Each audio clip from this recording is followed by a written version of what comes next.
Hello, good morning, good afternoon, and good evening. Apologies for that. I just realized that I was on mute. Thank you for all who have joined today's webinar. We're here today to talk really, and what we're going to discuss is social media, and really to show how you can boost your organization's profile on World Hepatitis Day. So today, first, we're going to go through, and Bridie's going to bring you through some theory about social media. And then Maureen will give you some examples about how you can use it in a real-life way, and she's going to give her own examples and case study about using it in the US. And then Seb is going to go through about how you can move forward and use social media, but also traditional media. And Bridie will look at all of how that theory you've learned today can be applied to World Hepatitis Day. So without further ado, I will just go through quickly and I'll introduce you to our panelists. My name is Tara Farrell and I'm Head of Communications at the World Hepatitis Alliance, and I'll pass you on to my colleague Bridie.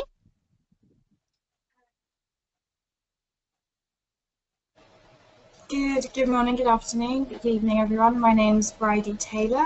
I'm the Senior Communications Officer here at the World Hepatitis Alliance, and as Tara says, today I'll be giving an overview of sort of how to really sort of get involved in social media, sort of the 101 basics, and then later on giving you some top tips on how you can use this year's World Hepatitis Day campaign to really boost your social media presence.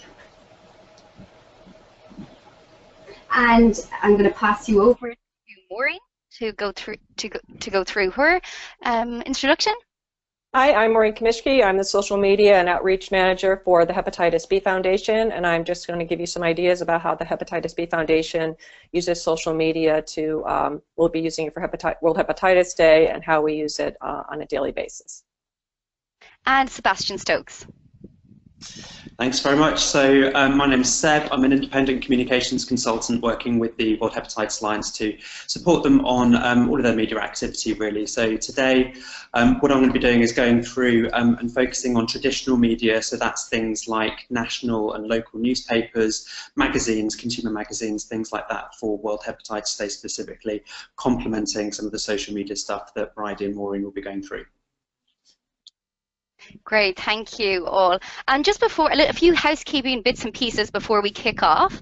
In terms of questions, we really love to hear from you, and I'm sure you'll have a lot of different questions throughout this presentation. So please use the control panel on the right-hand corner of your screen. If you type in questions there, I will be able to monitor them and ask the relevant panelist, and I'll try to get through as many questions as possible throughout the presentation. We also have a section at the end of the webinar that's dedicated to questions, but please do feel free to send them in as you see fit. Also, beyond questions, we also love to have your feedback. So after this session, we will send you the recording, and we'll also send you a link to a feedback form with a couple of questions, so how we can improve the experience for you. And if you send that through, you can be in with a chance to win a £50 Amazon voucher. So do send through your feedback, as we are really committed about doing these webinars and supporting our membership and the community. So let's kick off. Sorry now. So why are we here today? We're here today to talk about social media. Social media for patient organizations and non-profits is probably one of the most essential tools to communicate with these days. It's free, it's easy to use, and it can bridge gaps, and it can bridge communities, and it can bridge time zones across the world. So really what we want to do is show how you can use social media effectively, how you can use it to support your programs, to meet your business objectives and your organization objectives, how you can use it to raise awareness, share important information, and really connect with the community. Today, there's 2.95 billion people on using social media or online. That's a third of the world's population. 650 million from China and a third from India. And in North America, 60% of people have at least one social media account. That's phenomenal, and that number is continuing to increase and increase and increase. So that is why we need to be, as a community, if we want to reach our aims of eliminating viral hepatitis by 2030, we need to start working together as a community online. And that's what we hope to show you how you can do today. But as you can see on our slide, 50% of our membership, the World Hepatitis Alliance's membership, still doesn't have a social media account. So really today we're going to bring you from basics right up to how you can use that theory on World Hepatitis Day. So if there's, as mentioned, if there's anything that you need clarification on, please do send us a question and we'll try to sort it out for you. So I'm now going to pass over to my colleague, Bridie. Great, thank you very much, Tara. That's exactly the point of us being here today. It's such a shame that almost half of our members are missing the opportunity of really using social media to help achieve, help speak to your audience and really help achieve sort of what you want to do and help to promote all the great work you're doing. Obviously, the first place to start is how do you decide which platform you want to use? Obviously, there are so many different types of social media out there. We here today have sort of focused on giving you a bit of the basics of 3 main channels: Facebook, Twitter and Instagram. These are the ones that we at the World Hepatitis Alliance will really be sort of focusing on around the World Hepatitis Day campaign, and our three of the biggest channels. There are of course many others, and this is honestly just sort of the overview of 3. How do you really decide which one's going to be right for you? Think about who your audience is. So are you, perhaps, if you're a patient organisation, perhaps you really want to be building a community of patients in an area they're already on a platform they're already using. So for example, Facebook, a third of the world's population, I believe, sort of 2 billion, very similar to the figure Tara gave overall. 2 billion people are on Facebook now, so it's very likely that someone you want to sort of be talking to is already on Facebook. So that's a great place to start. They're already going to be there, and they're there to be sharing updates with their friends, family, and also it's now one of the key places people get their news. That's why this platform, as I say, is best for sort of sharing those news updates about your organisation, or maybe sharing events or photos that your organisation has been running. And then most importantly, it's a really, really good place to be having those conversations with people and starting to develop communities online. Twitter, however, functions in a slightly different way. It's much more about sort of in-the-moment updates, so live updates as things are happening. There are obviously many people from the general public on this, but also many journalists and celebrities and politicians. So if you're looking to perhaps build relationships with influential people, this could be a really good place to do so. Similarly, as I said, it's all about sort of live updates. So if you're perhaps hosting an event, it's a great place to be sharing information from that as it happens. And then finally, one of the other ones that we here at the World Hepatitis Alliance have just launched ourselves is Instagram. So Instagram is all about the photos and videos. It's all about sort of showing people visually what you want to be saying. So this does have a much younger audience, so perhaps think about that before you just decide to go ahead with that. But for many of us, we do want to be talking to those younger people too, and it's growing phenomenally at a phenomenal rate, Instagram, and we're seeing more and more organisations using it. As I said, this is why it's best for sharing photos from your events, perhaps sharing important statistics or behind-the-scenes photos to show sort of your organisation from a way that people wouldn't normally see. So that's sort of a very quick overview, as I say, of the kind of platforms out there and how they perhaps differ. Do sort of look into which one's going to be right for you and do a bit of research. We then, once you've decided which platform you're going to use, how do you then decide what you're going to be sharing? So here we've got an example from our members' social media accounts. So these are the members that are using social media and using it really well. And we sort of given some examples of the different types of content that you could be sharing with your followers. So perhaps think about, what works best for the platform you're using. So if you've gone for Instagram, what's going to work well for that? So it's going to be the photos we can see here. We've got a really nice statistic as well on Instagram. And then also perhaps think about, if you've got some news, that's perhaps going to work really well on Twitter. So think about what works well on your platform, and then what kind of information you want to actually be sharing with people. So just give you an overview here, we've got the photos from activities, resources, examples of people sharing patient case studies that work really well on social media. It could be a good place to share your blog. You could be doing live video. All of the platforms we've mentioned today have an option to share live video as well. That can be a really nice, easy way to sort of broadcast your events or activities with absolutely no cost. So that's just sort of an overview of the variety of posts you could be sharing. Friday. Oh, I'll just jump in here now. I've received questions already. So a couple of questions that we've received from members. One is around the platform choice. So are these the only platforms that you can choose if you want to do social media effectively? And question number 2, we have our members in China saying to us that they actually can't access Facebook, Twitter, and Instagram.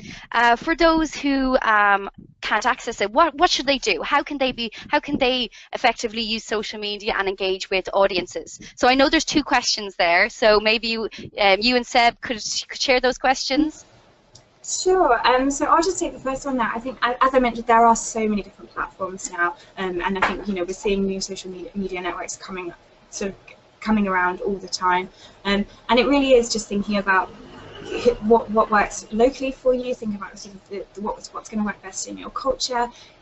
As I said, there are many others. We have things like Snapchat that will work better if you're really engaging with perhaps younger people, and there are many other social media networks that are great for just your country and your culture. So as I say, it's about doing that research and sort of trying to find out what's being used most for your audience. And I just add to there by saying that ones we haven't gone into on the slide about different platforms is of course YouTube, and YouTube is a hugely important platform, not only for things like optimization in search, but also in terms of the reach and boost that you can create and capturing all of your organizational events through video, which is a powerful mechanism. So YouTube is one of those very important platforms, but we didn't include it in the slide because obviously it requires more resource, more budget to produce films or film content. So we really focused on those that were really kind of low or no cost to get started on and to create presence on very, very quickly and easily. So that there are of course a lot of other platforms, as Bridie said, but YouTube is just one to probably pick up on. With regards to China, that's a really good point, because again, the way they've been presented, the platforms will have cultural and geographic nuances in terms of how they're used in certain regions and in certain countries. So China's a really good example of where there's a hugely different variety of platforms that are on offer due to several reasons around censorship particularly. So Weibo, for instance, is the equivalent of Twitter in China. It's got a very similar 140 character message limit as does Twitter for the rest of the world. So that's a very similar platform that you can generate similar sort of presence on if you kind of take the principles of Twitter and apply those to something like Weibo. RenRen is an example of something that's a little bit more like Facebook. It has received less popularity recently due to, one would argue, its lack of kind of mobile first design in terms of how it's been utilised as predominantly a desk-based social media platform. So there are kind of a couple of specific platforms in China that you and apply similar principles for, as I say, sort of Weibo and Twitter and Facebook on something like RenRen, and of course there's messaging platforms like WeChat which are even bigger. So a lot of this will be principles led in how you can create presence across social media networks quite quickly. Great, thank you, Seb. That's wonderful, and Bridie, I think they answered all the questions. So maybe Bridie, if you can go on, and again, I encourage everyone to send your questions, so we'll get to them as we can. Absolutely, thank you. Okay, so we really have just sort of given the really real basics to sort of getting started on social media, and really sort of just encouraging you to think about who perhaps you want to be talking to and how that might sort of inform the platform you choose and then the type of content. But we also wanted to share a few just of our top tips before we then move on to Maureen, who's got a really great example of how a member organisation, a non-profit in the States, has used social media well. So as I say, these are just our sort of top tips. As you've already seen from the examples we've given, having visual content is really, really important. It's having videos and photos is always going to engage people far more. I'm sure you know it yourself, you're much more likely to be interested in something if it's got a picture. So remember that and try to use images as much as possible. Secondly, you have an opportunity to be directing people to the information that you want them to be seeing. So ensure you're using links wherever you're posting, and this could be to websites, this could be to blogs. Just ensure that you're sort of directing people to the information you'd like. Really important, and particularly for those of you that perhaps think that social media is going to be quite time-consuming, or if you're, for example, at an event or organising some activities, you're just simply not going to have time to be doing social media at the same time. You can plan ahead, and we think that this is really important. Draft posts that you want to be sharing, so this could be something around the event taking place that you can then schedule in advance. And there are lots of tools such as Hootsuite, Buffer, there are many more. We here at the Alliance use Hootsuite, and we'd really recommend this is a good way to help you save time and get your posts out there. Really, really important, and one of the great things about social media is it is just so much more than a platform to publish things on. It really is about, as we've sort of already alluded to, building that community. So make sure you are engaging in a two-way conversation. If people are commenting on your posts or asking you questions, sending you messages, do respond, and this can really help grow your profile. Really important, as many of you will have seen throughout our campaigns and just probably throughout advertising in general for many things, hashtags are becoming more and more important, and this can be a really good way to sort of join in conversations. In some key ones for us working in hepatitis, of course, hashtag hepatitis and hashtag nohep. There's also many easy ways to stay connected with your fellow members. We've shared updates around our member regional groups before, but please do join these groups. We've got lots of members who are sharing updates about their own activities, asking other members in the region questions, and this is a really good way to keep informed about what others are doing and start collaborating more together. And then finally, one last tip I've got today to really sort of cover the basics. It's try and keep track on how your posts are doing. So many platforms have free analytics tools, so free tools to really see the data on how well your posts are performing. So this might be through Facebook or Twitter. There are lots of ways that you can sort of really see what's resonating with your audience and use this information, see which posts were particularly well received, and then use this to inform anything you're doing in the future. So that's sort of just a very, very brief overview of some tips and some considerations for getting started. And I don't know if there's any more questions at this stage. If not, I know that Maureen has got a really good case study from the Hep B Foundation. Thanks, Brady. Before we move over to Maureen, there's just a couple of small comments that I'd like to address before we move on. So one question we got, it was around YouTube, and it's been banned in several countries. One of our audience want to know other alternatives. So one that springs to mind is Vimeo. So it's a very similar account, very similar structure of an account, but as far as I'm aware, it is much more usable across the world. So Vimeo, it's free, it's the same kind of setup as YouTube. So that might be an alternative for you. I also received a very good point from a participant saying that 50% of people in his country are illiterate, and that radios are much more effective use of getting this sort of information out there. And that's extremely good point.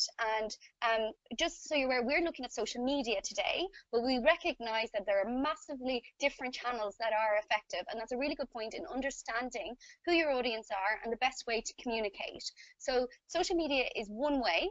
It's not the only way, and I just wanted to make that clear. And Seb, later on in this discussion, will look a little bit more about traditional media.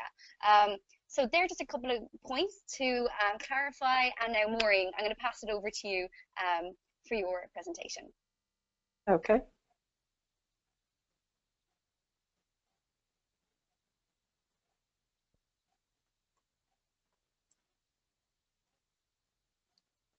Maybe you can advance that for me. I thought it.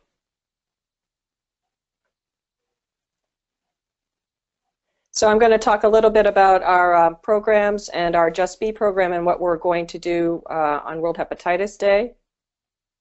There we go. So the Hepatitis B Foundation has a very robust, multi-pronged social media program supporting our research, education, public health programs, education programs. These programs include the Hepatitis B Foundation, the Hepatitis Delta Connect program, Liver Cancer Connect, Hep B United, and our Hep B United Philadelphia program, and our newly launched Just B Storytelling and Hep B Cure campaigns. Our social media has really evolved, just starting with Facebook and Twitter alone, and it now includes a comprehensive Hep B blog, Instagram, along with Periscope and Facebook Live for live streaming, and YouTube to showcase our videos from our Just B and other campaigns. Our audience is quite diverse, including Hep B United partners in the U.S., along with people from around the globe, including patients, partners, healthcare providers, researchers, other advocates, basically anyone that's impacted by hepatitis B. Ultimately, our goal is to raise the profile of hepatitis B through education, awareness, and advocacy, and of course to find a cure for hepatitis B. Among those 5 programs, we maintain 5 different handles, one for each program.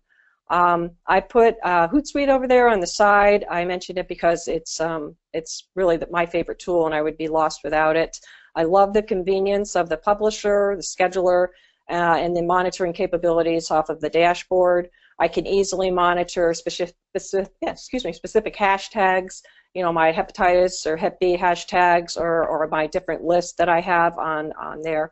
And then I have it loaded onto my laptop, my phone, and on my iPad so that I can use it basically anywhere that I am. I just want to make a couple of comments about social media in general. Don't feel like you have to do it all at one time. Start small. Use free tools to maximize your output and to measure your impact. Everything, all the tools that we use are free. Spend some time up front to create content that you can schedule regularly, maybe when you're too busy, especially if you're a one-person organization and you're running it all yourself. Create messaging, different messages, and things that link back to your website or different resources. One comment about Facebook, it is really great, and we have a wonderful community, but it does actually require some dedicated monitoring and a commitment to answering the questions that might come up that arise on the page. The Hepatitis B Foundation Facebook page may have as many as 200 queries in a month, and the Hep B blog also may generate as many as 200 queries. So we do dedicate quite a bit of time to answering those questions. So you may not be able to always cover an event live. Foundation colleagues may be attending or speaking but not able to do social media at an event. I may not be there, but I'm there for them remotely. So what they do is they text us content, pictures of the speakers or quotes, and then we basically turn them into social media bites for posting out on all of our outlets. I'll just mention that basically posting live can be somewhat stressful, so be sure to prepare ahead of time. Make sure you check the agenda, you know what's up, you know when you need to be ready. I use the Notes app on my Macintosh, and I put pertinent information in there, such as the speakers and their titles and their names, because there's nothing more embarrassing than having the wrong information out there. So if you have that prepped ahead of time, you can even pull together some basic tweets, because sometimes it's tough to pull the character count together on a 140 character tweet. So I'll have that ahead of time, and then I can just cut and paste it from my notes. Or I can even put it into the scheduler and schedule it ahead of time, and then attach the picture and then post it right away. And I'll do that from Hootsuite mobile app. So that's very helpful. And then just always be prepared for the unexpected. I mean, you just never know what kind of problems that will occur. There tend to be issues with connectivity. Make sure that you place yourself strategically at your venue. Make sure you have add-on power sources. If something goes wrong, don't panic. It doesn't have to go out that minute. There's generally not anything that important that it has to be out there that minute. So don't worry if you post it an hour later or during the break, and make sure at night when you're at an event to follow up with your pictures and whatnot later on. So I wanted to introduce our storytelling campaign and tell you how we're using that now and how we're going to use it for World Hepatitis Day. Our Just Be Storytelling campaign was launched last month during Hepatitis Awareness Month. Just Be gives a voice to people living with and affected by hepatitis B.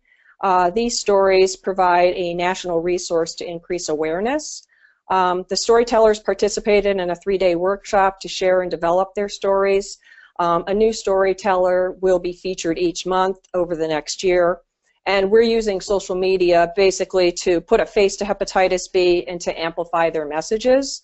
The goal is to reduce the stigma and discrimination associated with hepatitis B. For the campaign, ahead of time, we've generated posts and associated graphics. We use another free tool, it's called Canva, in order to support featured storytellers. We're making a greater use of graphics at this point. So we tie all of this together with our campaign hashtag, JustBe, so that way we can track it and monitor it to see how it's doing. Last month we had a Twitter interview introducing 3 of our storytellers. It was a really great opportunity to introduce these storytellers to Twitter and to give them a more active role in social media beyond their videos. So it's really a worthwhile investment to get them engaged online because, of course, more voices, more action. So we hope, later this year to introduce more of our storytellers with the Twitter interviews and get them more involved. So these interviews have the capabilities to sort of reach a slightly different audience than we're reaching now. And of course, talking about, hepatitis is really the only way we're going to change attitudes. So it's really important to get people involved. So we're using these stories to support our education and advocacy efforts. Last month, 2 of our storytellers spoke at the congressional briefing where we launched our Hep B Cure campaign. Of course, the goal is to humanize hepatitis B for elected officials and their staffers, since they hold the purse strings. So we hope that the storytellers will be able to reach out locally within impacted communities and at events and potentially speak with local press. So you can see the pictures from some of our campaign materials, and the bottom one is a picture with one of our storytellers. For World Hepatitis Day, we're going to incorporate our Just Be campaign. The National Hep B United Summit is an annual event that's held in Washington, D.C., and it's scheduled around World Hepatitis Day. It's really a great opportunity for us to join together with partners and advocates of people that are equally passionate about eliminating hepatitis B in the U.S.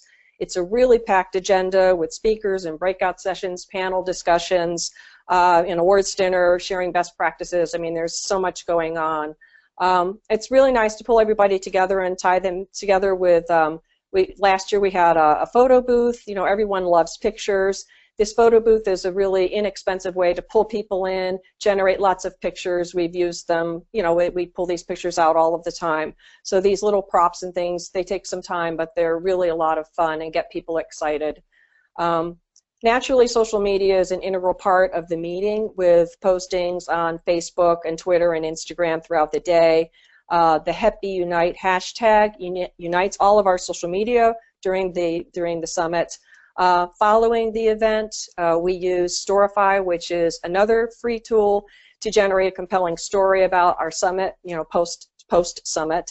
And then all of the pictures are posted throughout the summit, and then we also create albums afterwards. So the work isn't done until well after the summit's complete, when we make sure, you want to make sure that you follow up really right away, that evening with your pictures from the event, so that they can enjoy them and share them, and before they get back to work and they're too busy.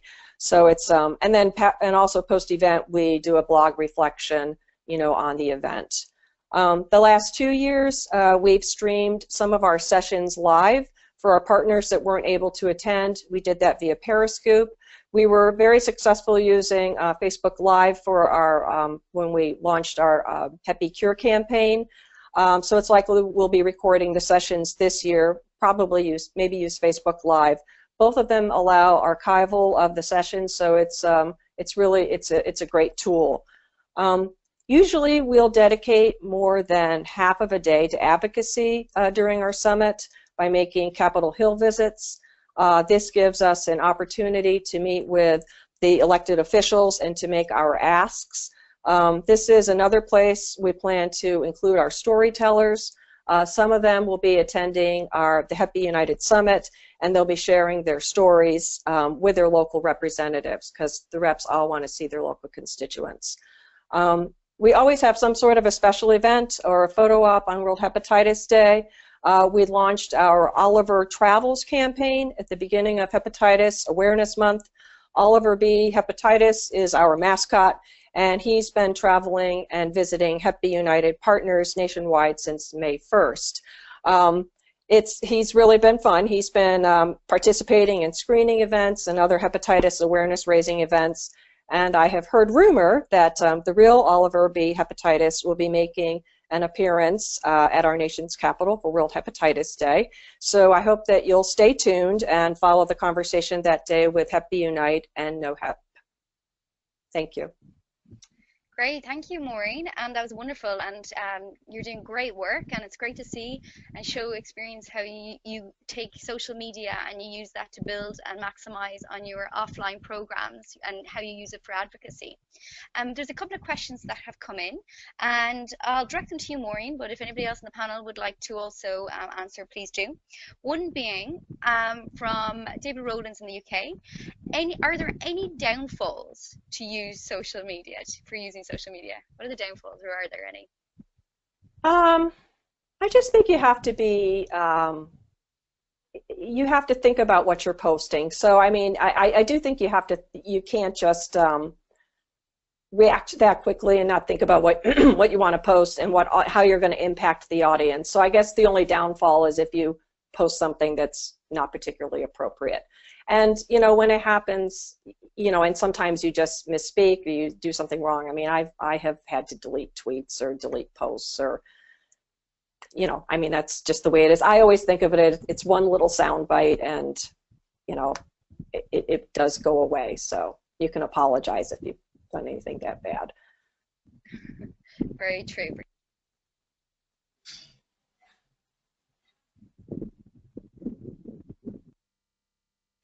You went on mute there, Tara, but if it was just to sorry, say, I was going to ask, did you have any other thoughts on right, that, yeah, Brady? So I'd just say that from an organisation's perspective, social media can be quite heavy on resource. So unless you're resourced for it, I mean, you know, Maureen's really covered this point, but unless you've got that resource in place, it can be quite a time burden, especially to do it sort of effectively and well. And you know, thinking about the fact that questions can come in from anybody on social media at any time. You know, it could be midnight, it could be Christmas Day, it could be, you know, when you're on holiday. So unless you've got that resource in place organisationally, it can be quite a drain unless you've got the right setup. And you know, idealistically speaking, you'd have somebody dedicated to social media, but you know, you just have to operate within the confines of what you have at your disposal. I would agree with that.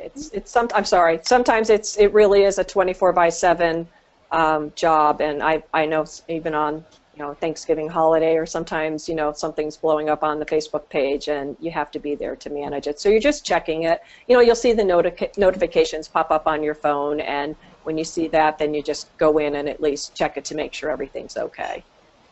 And I just want to add to that, to make sure sort of smaller organisations that may then be sort of think that that's quite off-putting. And there are many ways to sort of manage this.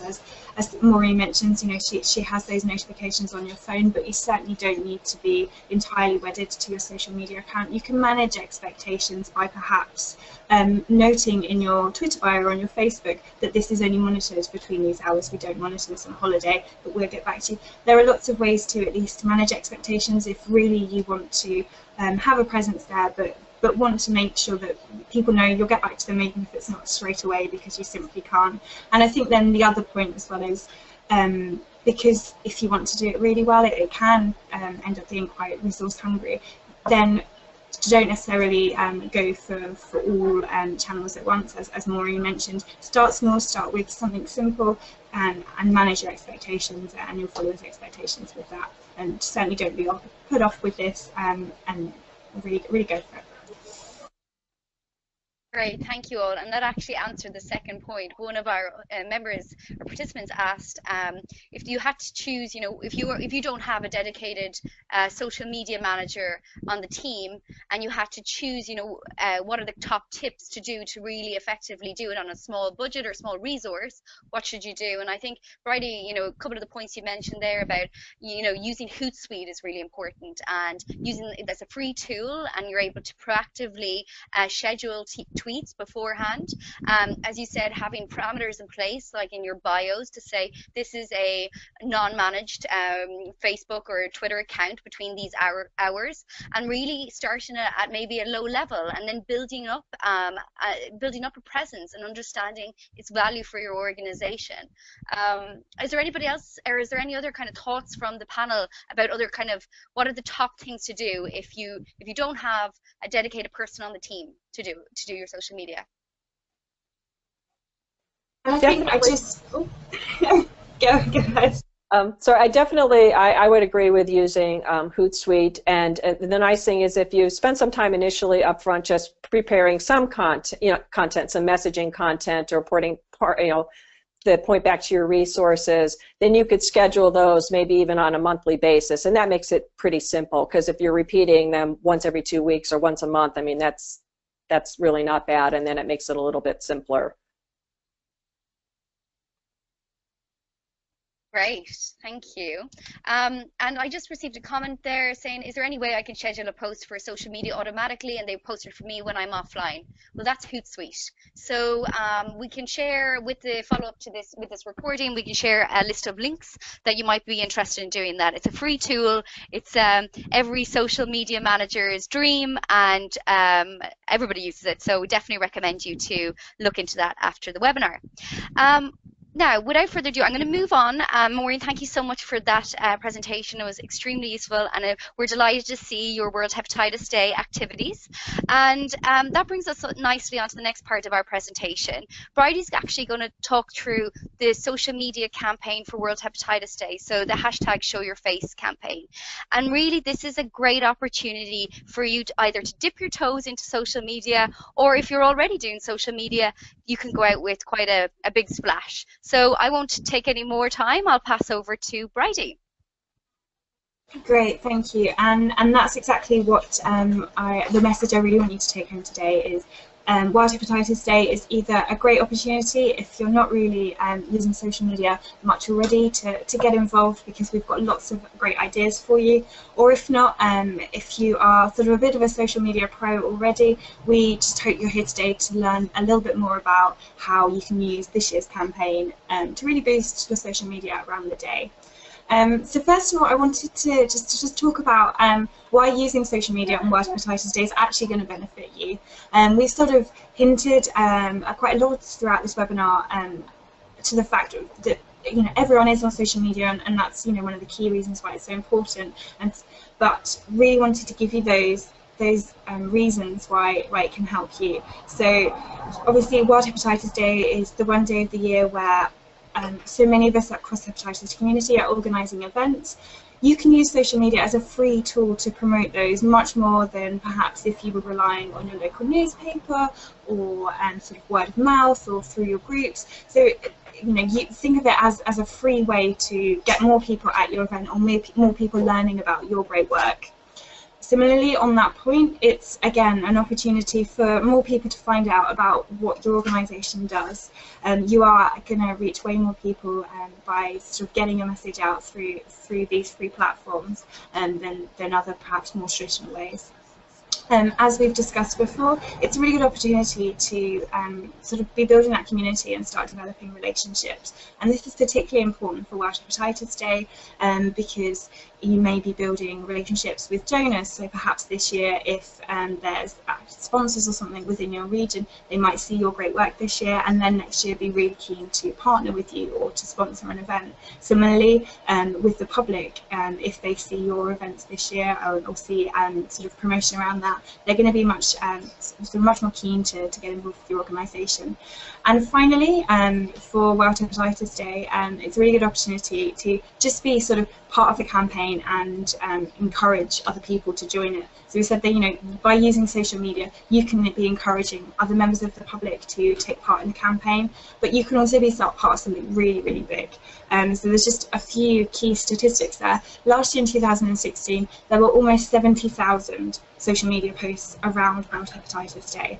And you know, by joining the conversation, by using social media on World Hepatitis Day, you can help you know, that number grow. You can be part of this, and you can help us, all of the community, reach more people and raise more awareness. Similarly, the impressions just on Twitter were over 360 million. So that's how many people potentially saw posts around World Hepatitis Day, which is really fantastic. I just think just how many people that is. And then finally, World Hepatitis Day did also trend on 28th of July last year, which is again another great way for more people to be seeing our messages and just fundamentally to be raising awareness around hepatitis, which is what the day is all about. So I'm just going to give a quick recap on this year's campaign and sort of why that lends itself so nicely to social media, and then give a few sort of examples on what you can be doing. So I'm sure many of you are already aware this year's theme for World Hepatitis Day, it's been at the top of all of our slides there, is Eliminate Hepatitis. And this is really to continue leveraging the momentum that we felt sort of last year following the adoption of the Global Hepatitis Strategy, and importantly the launch of the No Hep movement. So we continue to ensure that people are aware that hepatitis can be eliminated, and we all play a part in that. So Eliminate Hepatitis, as I say, is the theme, and it's a simple call to action that we hope will sort of form part of all your activities. And we've really tried to bring this to life this year with a campaign called Show Your Face. So this is a personalised Polaroid photo campaign that sort of shows that everyone can play a part to elimination. Whatever we're doing in our organisations, we all are taking steps towards elimination, and also to put a human face to elimination, often a term we're not necessarily that familiar with, perhaps it sounds quite clinical, to show we are individuals that can help to achieve this goal. So as many of you have seen from our posters, from some of the activities we've been doing, it's all around people adding their own faces and I am statements, so statements of what people are doing, what they have done, or how they're encouraging others, or perhaps showing the real impact of hepatitis in these simple statements. As you'll see there's some of our posters bringing this to life, and then also a photo from our event back in April at the International Liver Congress, a big conference earlier this year, where we encouraged as many people as possible to show their face. So as I say, this lends itself so well to social media, and here are just a few ways we encourage you to use the campaign. So we have a bespoke Show Your Face selfie tool.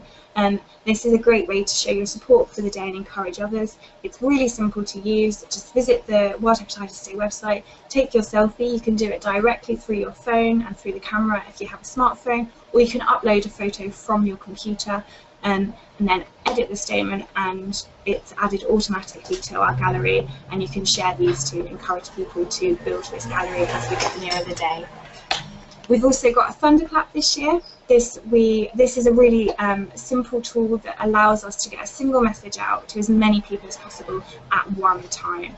Last year we used this tool and reached 14.5 million people. So this year again we hope to do the same. So please do visit that link. We'll share it again with you at the end of this webinar. By signing up now, your message will automatically be shared through your Facebook or Twitter accounts on the 28th of July and will help us trend and help us reach many more people. Another great thing, obviously we've been talking a lot about visual content that you can share on social media. We've produced a number of graphics and social media graphics this year that follow this eliminate hepatitis message, and all the data used is sort of the most up-to-date data comes from the WHO's Global Hepatitis Report. So do take a look at these. We've got things around prevention, sort of where we are on the road to elimination, sort of how we're meeting these targets. We've got regional infographics as well. So do take a look at the World Hepatitis Day website, and these are great things that you could be sharing to raise awareness or be posting and planning and sort of scheduling in advance. And then finally, just one some few tips on how you can actually be promoting your activities through social media. First of all, please do add your plans to the World Hepatitis Day events map, also on the WHD website. So this is a great way for people in your area to see what's going on, but for you also to see other events that might be taking place in your region, in your country. So do share the fact that you've done that through social media and share those events through your social media accounts. As we've touched on before, social media can be a really nice way to share live updates from your event. So you could be live streaming, you could be sharing video updates or photo updates, or even live tweeting. There are lots of great ways to make your audience feel like they're part of the event too.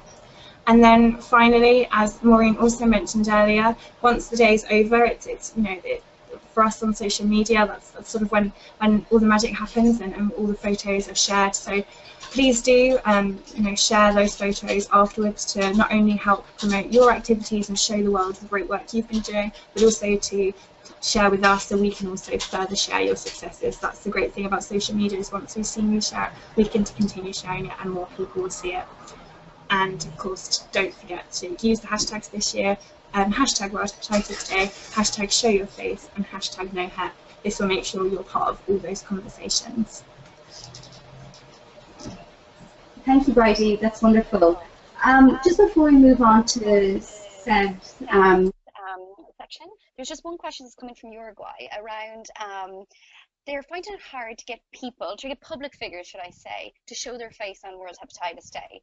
Now, we all are very aware that it's very difficult to get celebrities to come out and show their face at any time within the year. So is there any advice from the panel on how to engage people or engage these celebrities or influencers around the campaign?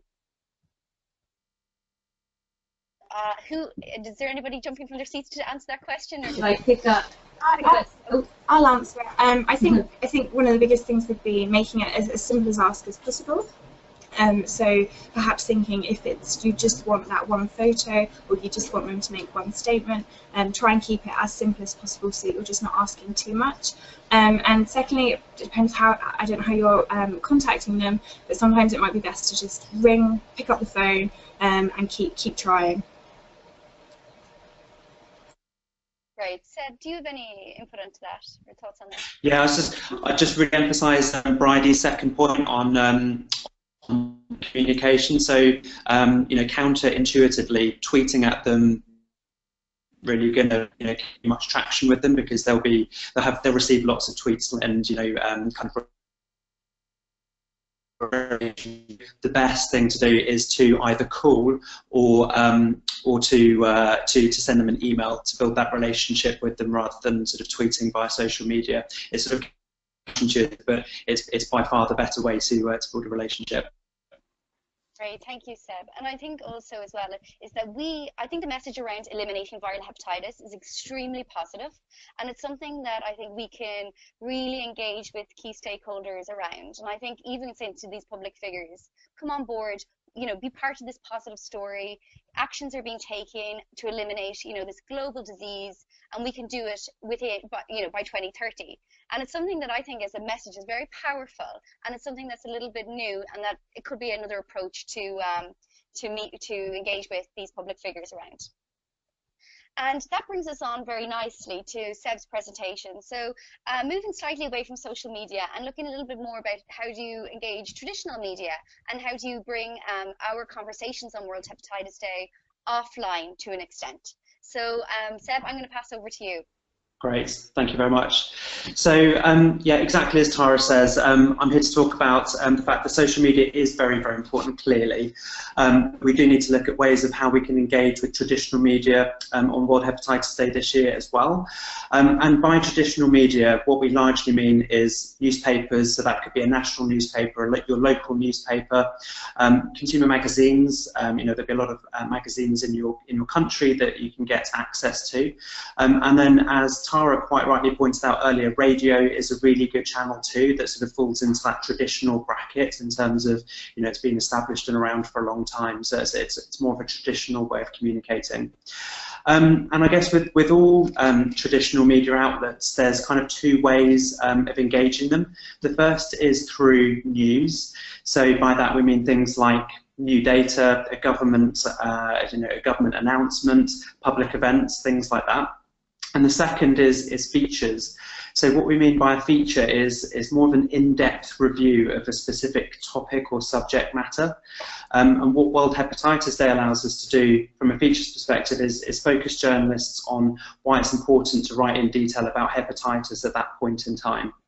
So the other kind of point on features is that globally we don't have any new data or any data planned to be launched World Hepatitis Day this year, so therefore we really need to focus on the kind of features perspective in terms of how we might be able to get media traction.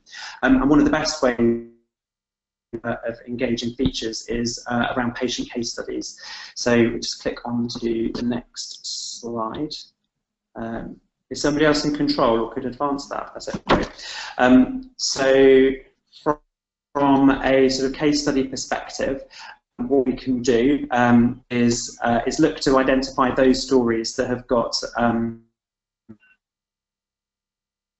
through social media. Slides have just gone a bit odd here. That's up. So the powerful patient stories that have got a powerful story to tell for World Hepatitis Day, and how we really bring this idea of elimination to life through an individual story. So on the right-hand side slide there, you see a couple of examples of what case studies in the media look like. So it's very much about a powerful individual story. You can see across disease areas there's a couple of examples from somebody who was diagnosed with cancer after their doctor put it down to stress. There's an example of a hepatitis C patient who very early in her life dabbled with some drugs, but then later in life had a test and found out that she had hepatitis C much later in life. So there's interesting ways of bringing these stories to life and communicating with them and drawing attention in a much more in-depth way for journalists to write about.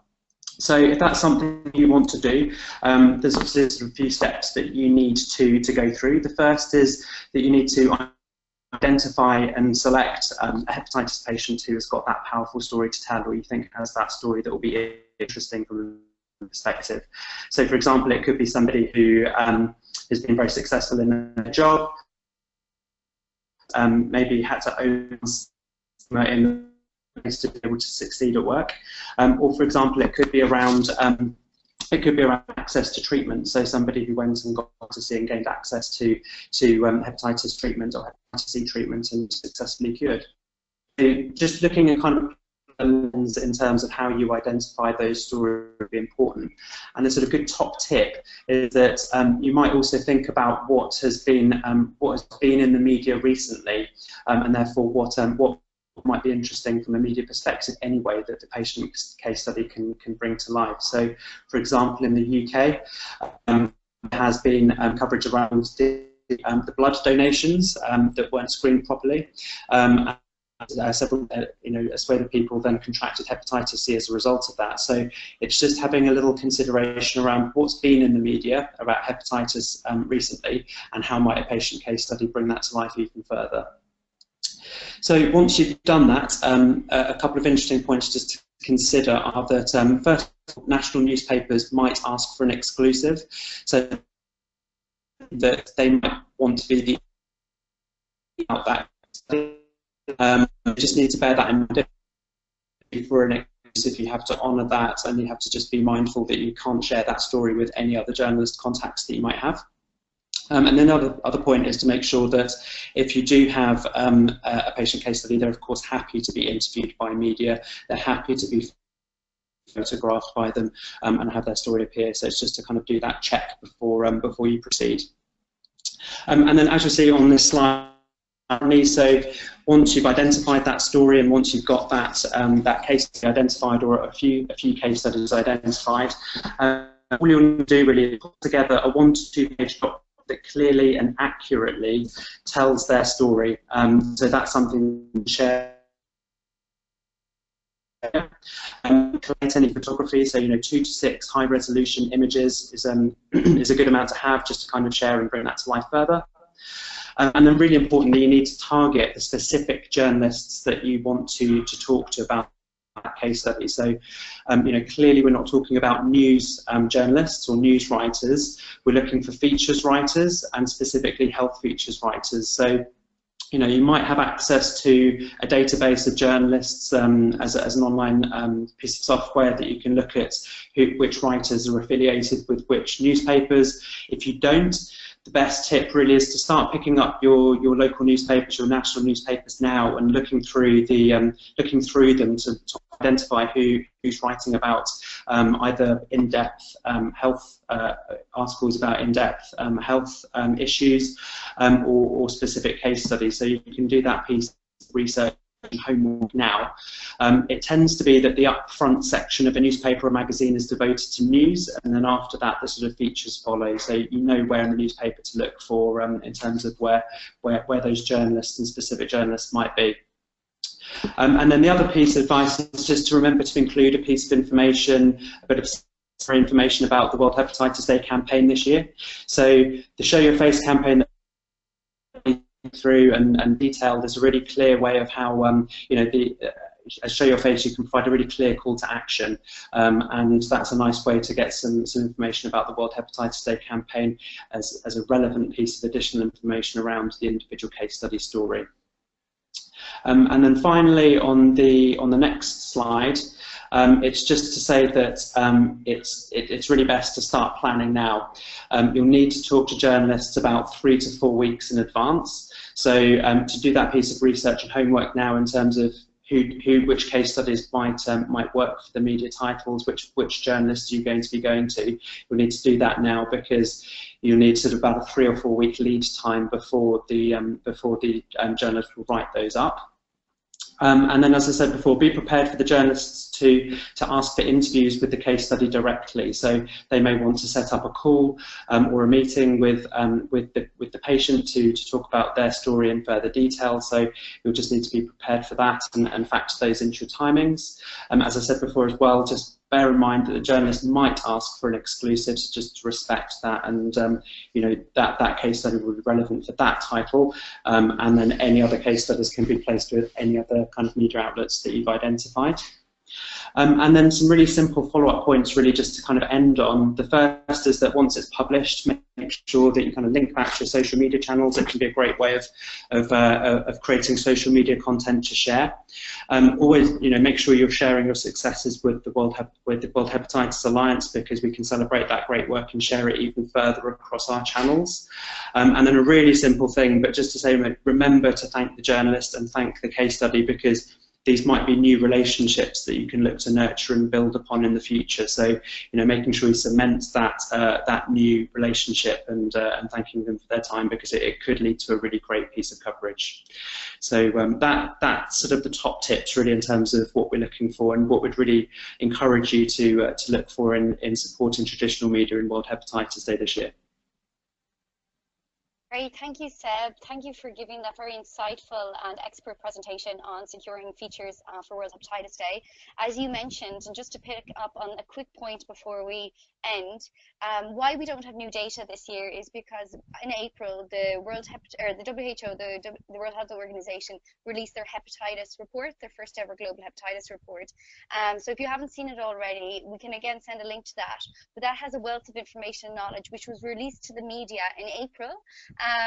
So it's a bit soon to be able to use that as a data hook, and because it's already been used, as Seb said before. So why we're really pushing the features is that this campaign is all about humanizing hepatitis. It's about showing your face to eliminate it, and we feel that by putting these stories across, like Maureen is doing within your campaign, it's a very important part of raising awareness and really pushing our agenda forward.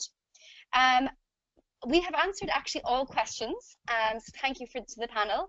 And I know that we are 3 minutes late. So what I'd like to give a massive thank you to both Maureen and Seb for giving up your time and giving us your expertise. It's been absolutely fantastic to have you, and I hope, well, I could say that I've learned a lot from you both. Thank you, and I'm sure our participants have also. And Bridie, thank you so much for telling us a little bit more about social media and for giving us an overview of World Hepatitis Day. I feel it's going to be, and I hope it's going to be, the best and biggest yet. So I look forward to working with you all to create a social media storm on World Hepatitis Day. So thank you all. Thank you. Goodbye.